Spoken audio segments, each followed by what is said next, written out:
Glória a Deus. Abra suas Bíblias em 1 Reis, capítulo 18.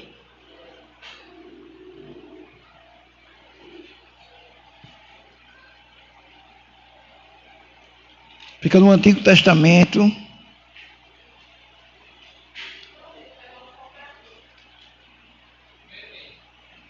Verso 41.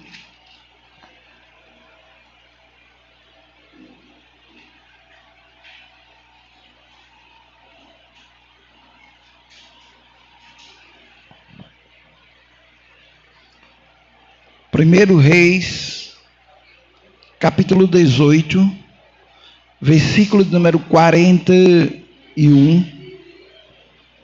Glória a Deus. Então, olha só, irmão, o que diz a palavra do Senhor. Primeiro Reis, capítulo 18, verso de número 41. Diz assim: Então disse Elias a Acabe: Sobe, come e bebe, porque já se ouve ruído de abundante chuva. Subiu Acabe a comer e a beber. Elias, porém, subiu ao cimo do Carmelo e, encurvado para a terra, meteu o rosto entre os joelhos e disse ao seu moço: Sobe e olha para o lado do mar. Ele subiu, olhou e disse: Não há nada. Então lhe disse Elias: Volta, e assim por 7 vezes. Volta, e assim por 7 vezes. Verso 44. A 7ª vez disse: Eis que se levanta do mar uma nuvem pequena, como a palma da mão do homem. Então disse ele: Sobe, e diz a Acabe: Aparelha o teu carro e desce, para que a chuva não te detenha. Dentro em pouco os céus se encerrará com nuvem e vento, e caiu grande chuva. Acabe subiu ao carro e foi para Jezreel. A mão do Senhor veio sobre Elias, a qual cingiu os lombos e correu adiante de Acabe até a entrada de Jezreel. Amém. Irmão, essa passagem aqui, nós vamos, depois de ler ela, nós vamos agora ler Tiago, capítulo 5. Depois a gente volta para cá. Tiago é quase no final da Bíblia. Você pode passar as páginas tudinha, quase no final mesmo, depois de Hebreus, capítulo 5, versículo 17 agora. Lembre-se que lá estava falando do profeta Elias. E olha só o que Tiago vai falar sobre aquela passagem que nós acabamos de ler. Tiago, capítulo 5, verso 17. Elias era homem semelhante a nós, sujeito aos mesmos sentimentos, e orou com instância para que não chovesse sobre a terra.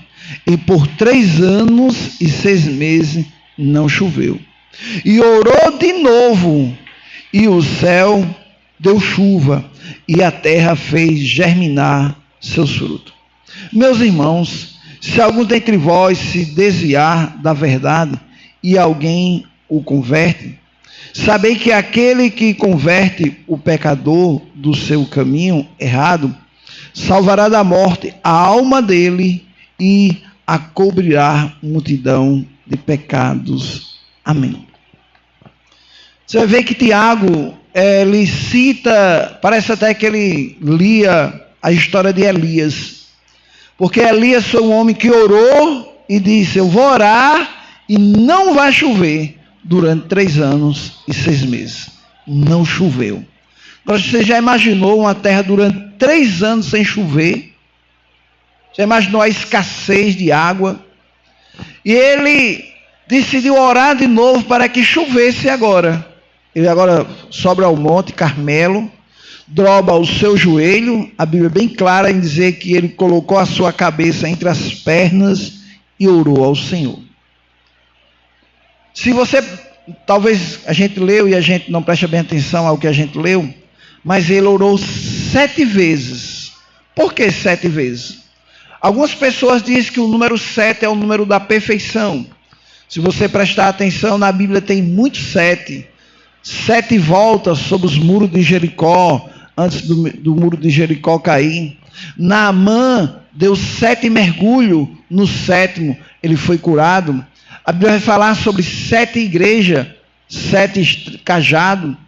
Então, olha só, a palavra 7, na numerologia, como alguns pregam, fala que é o número da perfeição. E diz que o número 8 quer dizer mais do que perfeito.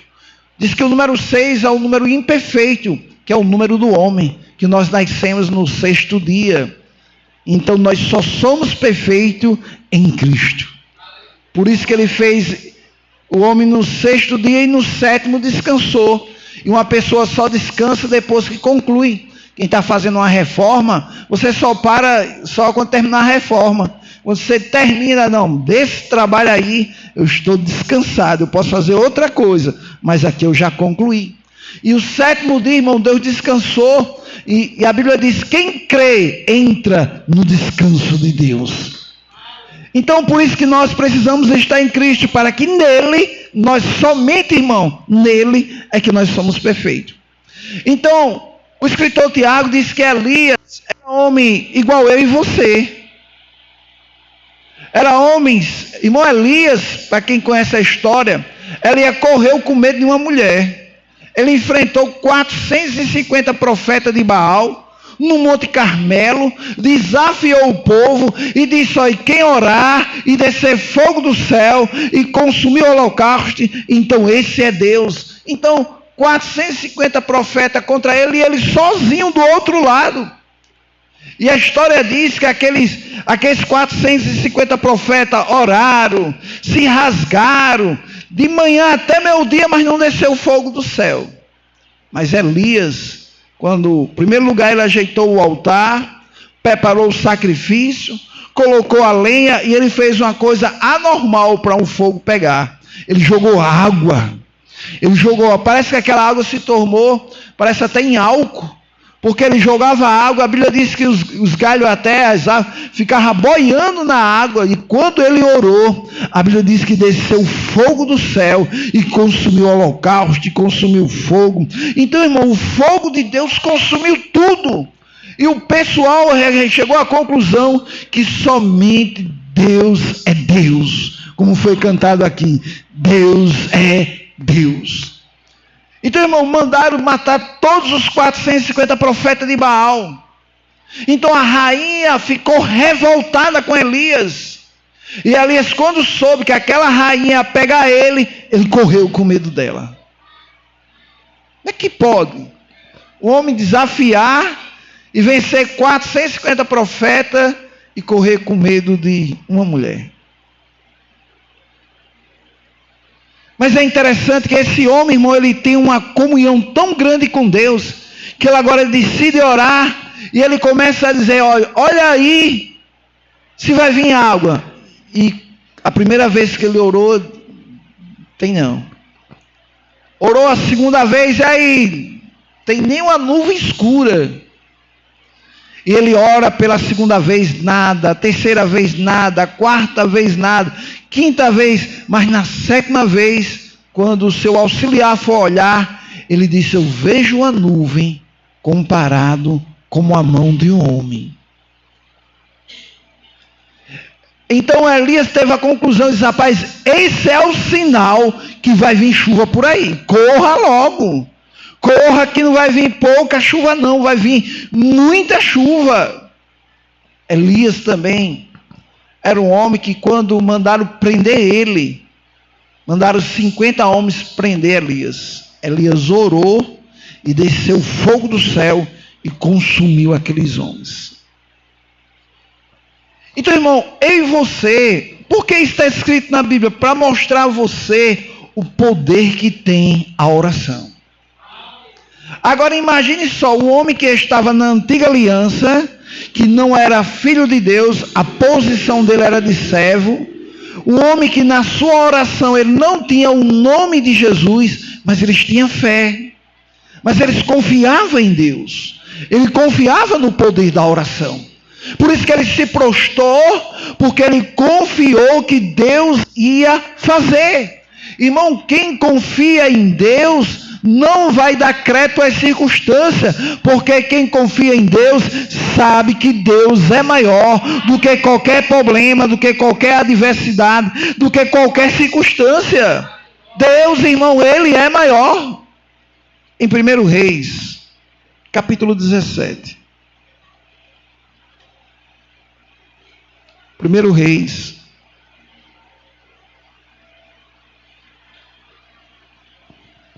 Olha só, se você não encontrou, já colocaram aqui na tela. Diz assim. 1 Reis.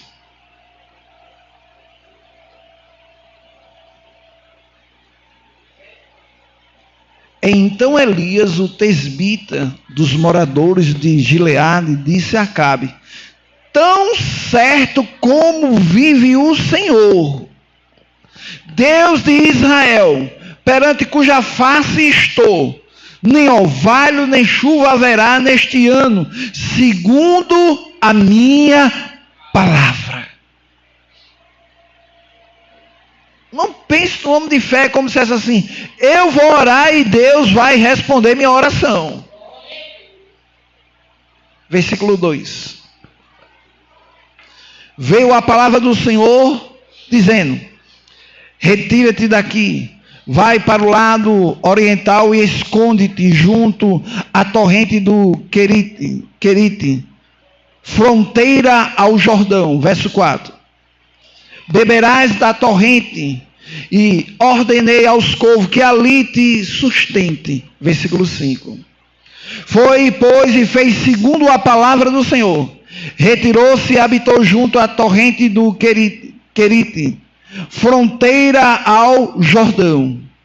Os corvos lhe traziam pela manhã pão e carne, como também pão e carne ao anoitecer, e bebia da torrente. Mas passados dias, a torrente secou, porque não chovia sobre a terra. Bom, se você prestar atenção, o homem tinha duas alimentações. Ele bebia da água e os corvos traziam comida, simbolizando a comida natural, o pão, o feijão, mas vinha também a comida espiritual. Por isso que a Bíblia diz que Deus é o próprio maná que desceu do céu. Por isso que a Bíblia diz que nem só de pão viverá o homem. Você precisa alimentar o seu corpo, café da manhã, um almoço, um lanche à tarde e uma janta. Mas você precisa também alimentar o seu espírito. E o seu espírito é alimentado quando você lê a palavra, quando você medita a palavra, quando você confessa a palavra, ou quando você está ouvindo a palavra de Deus. Quando você está ouvindo, fé é gerado no seu coração. Por isso que quando você tem que ter cuidado com o que você está ouvindo, porque não é qualquer mensagem que vai gerar fé no seu coração. Se você ouvir um tradicional, ele vai dizer que você é um miserável, que você é um bichozinho de Jacó, que você tem que ter a convicção que essa tribulação é Deus provando a tua fé. Se você for ouvir algumas mensagens, as pessoas vão dizer: irmão, se preocupe não, esse problema que você está passando, porque você tem que ler a palavra de Deus, porque Deus pega o vaso, quebra o vaso e depois faz um vaso novo. Então você vai ouvir coisas que vai, no lugar de gerar fé no seu coração, você vai ficar abatido. Mas você tem que entender quem você é em Cristo. Em primeiro lugar, se você nasceu de novo, você é um filho de Deus. Você agora é filho, irmão, de Deus. E olha só o que diz Mateus, capítulo número 7. Vou ler a partir do verso 7. Mateus 7, verso 7. Pedi e dá-se-vos-á. Buscai e acharei. Batei e abri-se-vos-á. Versículo 8. Pois todo o que pede, Elias pediu para não chover e não choveu. Depois Elias pediu para chover e choveu. O que busca, encontra, e a quem bate, abrir-se-lhe-á. Agora, olha só a comparação que ele faz conosco agora. Versículo 9. Ou qual dentre vós que é vós, é o homem que, porventura o filho lhe pedir pão, lhe dará uma pedra? Ele diz, qual é o pai que vai fazer um negócio disso? Amanhece o dia, meu neto já gosta de um pãozinho, com margarina, com manteiga, e ele chega logo, vovó, aí já imaginou a avó dele dizendo, não, hoje tem uma banda de tijolo, porque não compraram pão, passa manteiga, dá certo? Ele vai olhar assim para ela e dizer, não dá certo não, vovó. É isso. Aí ele diz, versículo 10, ou se lhe pedir um peixe, vai lhe dar uma cobra? Já imaginou, está falando na hora do almoço? Porque é a mistura do almoço. Um cara que gosta de peixe como eu gosto do atum. E que você for me dar um peixe de atum, viu? Aí já imaginou no lugar do peixe, rapaz, não tem mistura não, mas eu vim ali, pisei em cima de uma cobra, nós vamos... Ele diz, vovó, cobra, não vai dar certo, não. Então, é isso, irmão, que Jesus está ensinando a posição de um pai. Toda essa atitude aqui você reprovou. Você não é aquele que o filho lhe pedir pão, você vai dar uma pedra. Não é aquele que se o filho lhe pedir peixe, você vai dar uma cobra. Você vai dizer, Deus me livre fazer um negócio desse. Aí, olha o que a Bíblia diz, versículo 11. Ora, se vós que sois mau, até o homem sem Deus, ele não faz isso para os seus filhos. Sabei dar boas dádivas aos vossos filhos, quanto mais o vosso Pai que está nos... Onde é que está o nosso Pai, irmão? Nos céus. Ele vai dar o quê? Boas coisas aos que lhe pedirem. Então, para receber, tem que pedir. Mas você sabia que o pai, a gente tem medo, a gente sempre fala com a mãe para a mãe falar com o pai? Não sei por que o pai gera um medo. Aí a gente sempre diz assim, mamãe, fala com o papai. Até passar aí, fala com o papai. Sempre as crianças, é impressionante, ele age assim, o caminho é a mãe. A mãe tem que falar com a mãe, para a mãe falar com o pai. Na igreja, você tira a mãe e coloca Jesus. Aí você ora ao pai, em nome de Jesus. Aí o pai é aquele que vai te responder. Aí olha o que Tiago diz, capítulo 1, versículo 17.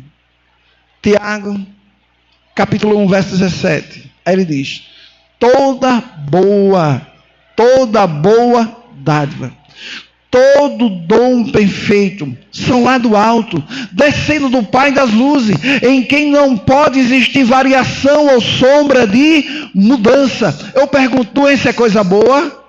Então não vem do alto. Miséria é coisa boa? Não vem do alto. Escassez é coisa boa? Então não vem do alto, não vem do Pai.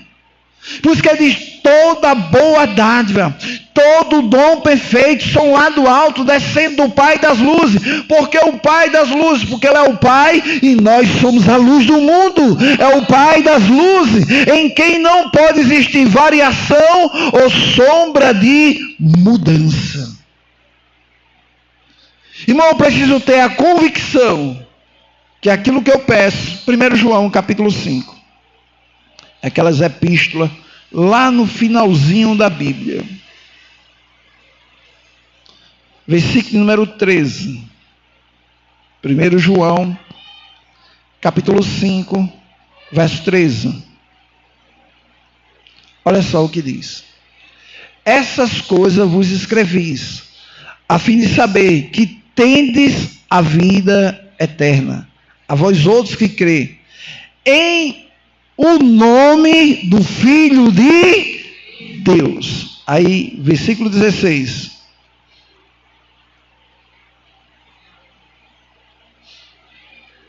Não, é o 14 ainda, eu pulei. Esta é a confiança que temos para com Ele. Se pedir alguma coisa segundo a sua vontade, Ele nos ouve.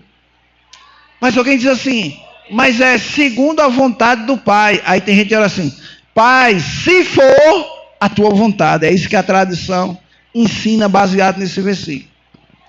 Por eles não saber a vontade de Deus, aí diz, Senhor, aí até os doentes, quando está doente, diz assim, eles oram, Senhor, se for a tua vontade, Senhor, me cura. Por causa do versículo 14. Porque diz, essa é a confiança que temos para com Ele. Que se pedir alguma coisa segundo a sua, então tenho que saber qual é a vontade de Deus para a minha vida. Qual é a vontade de Deus para a minha vida? Que se eu estiver doente, Ele quer que eu seja curado. Vamos ver um exemplo bíblico para ficar melhor? Mateus 8. Olha só a vontade de Deus para a sua vida. Para você nunca orar assim, Senhor, se for. Não faça isso não, irmão. A vontade de Deus está revelada na sua palavra. Se você conhece a palavra, você sabe a vontade do seu Pai. Quem vive, irmão, muito tempo com uma pessoa, você já sabe qual é a vontade dela, o que ela gosta, o que ela não gosta, a cor. Então, minha esposa já sabe tudo que ela faz. Eu digo, como é que tá? Tá bom. Isso está aqui, tá bom. Está insosso? Não, tá bom. Ela já sabe, não deve nem perguntar que tudo tá bom. Mas olha só, Mateus 8, verso 1. Ora, descendo ele do monte, quem? Jesus, grande multidão seguia, versículo 2. E eis que um leproso, tendo-se aproximado, adorou, dizendo, Senhor, se quiseres, então até aí ele não sabia qual era a vontade de Deus. Se quiseres, pode o quê? Purificar. Deixa aqui no versículo 2. Irmão, aqui nós vemos duas coisas interessantes que muitos cristãos cometem esse erro. Por isso que você vai ouvir crente orando assim, Senhor, se for tua vontade, cura, e bota a mão na pessoa e fica orando. Senhor, se for tua vontade, sara. Não, irmão. O leproso, preste atenção que ele nos ensina duas coisas. Primeiro, esse homem era um leproso. Um leproso, ele teve ousadia de entrar na cidade. Quando um leproso entrava, ele tinha que gritar, impuro, impuro, impuro. E todo mundo ficava longe dele, porque a lepra era contagiosa. Ninguém poderia tocá-lo. Mas Jesus foi o único que se aproximou deste homem. Enquanto todo mundo correu, com medo dele, para não ficar leproso, Jesus ficou. Tendo-se aproximado, adorou, dizendo, Senhor, se quiseres. Então ele não sabia se Jesus queria. Se quiseres. Mas depois ele disse, pode. Então ele sabia que Jesus podia, mas não sabia se Jesus queria. Pois se quiseres, pode purificar-me. Então ele sabia que ele tinha um poder para ele ficar purificado. Mas ele não sabia se o Senhor queria. Mas no versículo 3, Jesus revela a vontade do Pai. Jesus, estendendo a mão, tocou dizendo, quero, fica limpo. Tocou. Jesus tocou no leproso. Tocou dizendo, quero, fica limpo. Imediatamente ele ficou limpo da sua lepra. Então, irmão, se você estiver doente, você tem que crer que Deus quer que você seja curado. Deus quer que você seja sarado. Nós precisamos entender, irmão, todo pai, seja um evangélico, não evangélico, se o filho estiver doente, irmão, ele vende até o celular para comprar medicação, para ver o seu filho pular, correr e saber que seu filho está bem. Se nós, irmão, como seres humanos, fazemos isso, imagine Deus, que é o seu Pai. Ele quer o melhor para mim, Ele quer o melhor para você. Ele sabe se a enfermidade vier sobre você, Ele já deu um ingrediente chamado fé. E a fé, irmão, você toma posse da cura, independente do que você está sentindo, você vai dizer, eu creio que eu estou curado. Irmão, Elias, ele creu que poderia orar, e a chuva ia parar, não ia chover, e ele creu que ele poderia orar, e a chuva ia voltar outra vez. Porque eu e você precisamos crer, se você orar.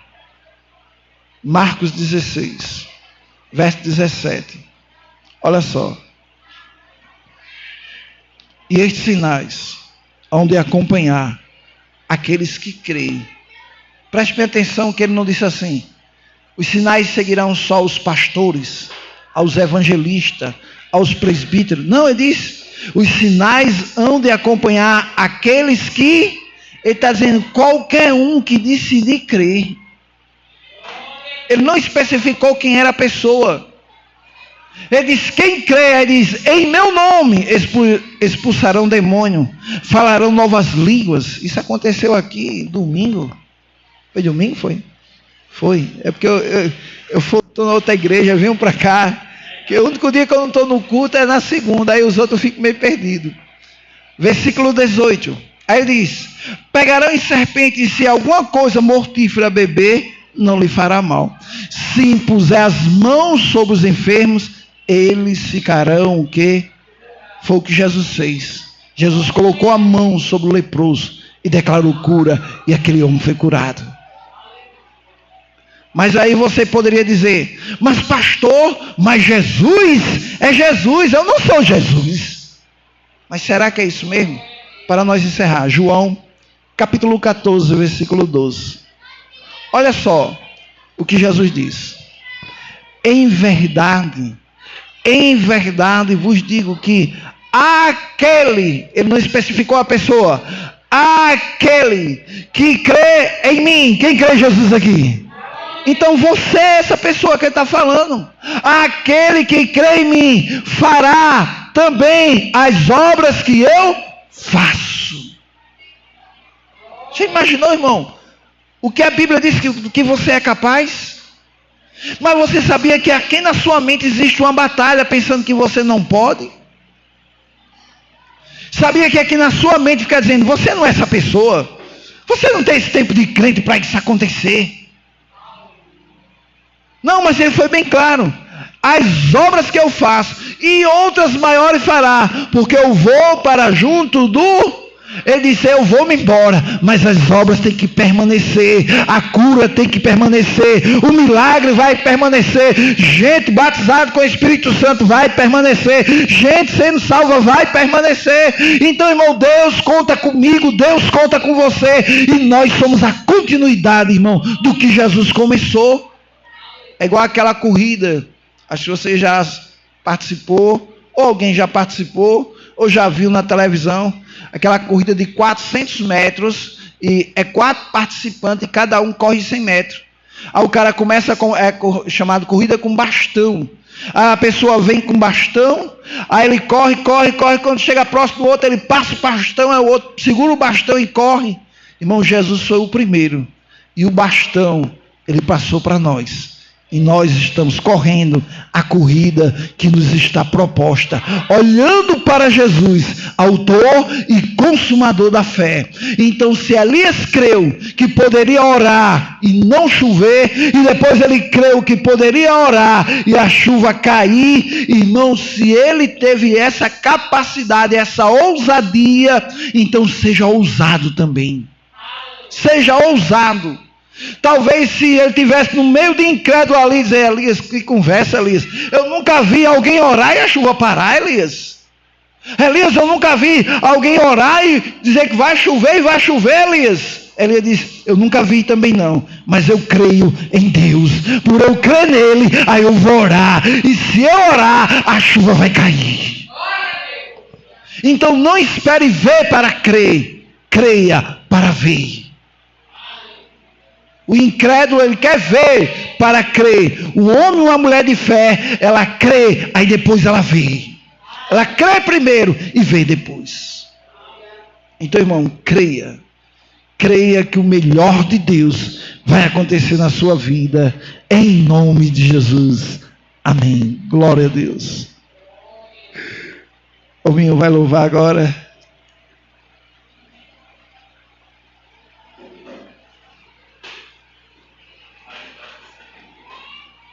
Você está demais, mano.